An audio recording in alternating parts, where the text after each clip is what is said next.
प्रिय विद्यार्थियों, जैसा कि आप सब जानते हैं, हम पाठ पढ़ रहे हैं सिंधु घाटी सभ्यता।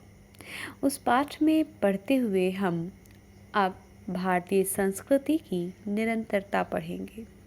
भारतीय संस्कृति क्या है? मैंने आपको सभ्यता के बारे में बताया। उस सभ्यता में विभिन्न प्रकार की संस्कृतियाँ रहती हैं।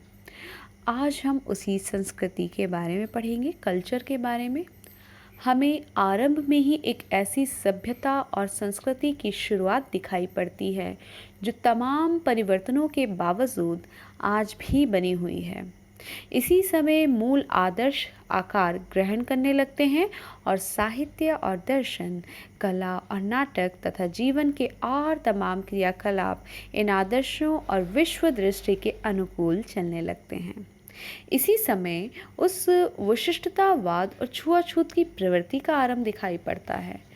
ये जो होते हैं ना, अंधविश्वास, छुआछूत, गले में ताबीज़ पहनना, काला टीका लगाना, काला टुटका मानना, ये सब भी हमारी ही संस्कृति का एक हिस्सा है।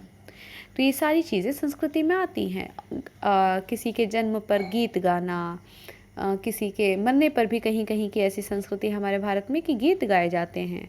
तो कहीं पर आंसू बहाने के लिए कहीं बाहर से लोग बुलाए जाते हैं। तो ये सब एक संस्कृति का हिस्सा है। तो ये सब जो कुछ था ना, छुआछूत की प्रवृत्ति, ये सब उसी समय आरंभ हो चुकी थी। बाद में बढ़ते बढ़ते असह्य हो जाती है। यही प्रवृत्ति आधुनिक युग की जाति व्यवस्था है।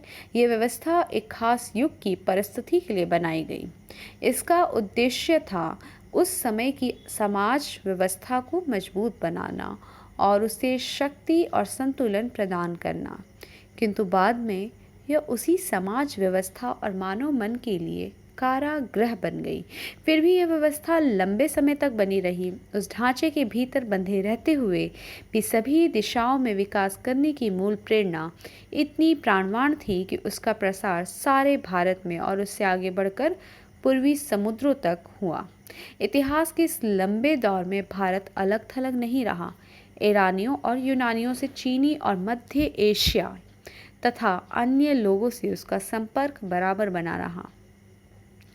3000 वर्षों का ये सांस्कृतिक विकास और उसका अटूट सिलसिला अद्भुत है। और आज भी हम उसी संस्कृति के आगे बढ़ते हुए प्रवाह में बह रहे हैं। कुछ चीज़ें और इम्प्रूव हो रही हैं, कुछ गलत चीज़ों को हम छोड़ रहे हैं, तो कुछ चीज़ें इसमें ऐड ऑन होती जा रही हैं। विद्यार्थियों, आज के लिए इतना ही। बाकी उपनिषद पाठ हम अगली कक्षा में पढ़ेंगे। आप लोग तैयारी करते रहें। परीक्षाओं की तैयारी के लिए आप सबको ऑल द बेस्ट।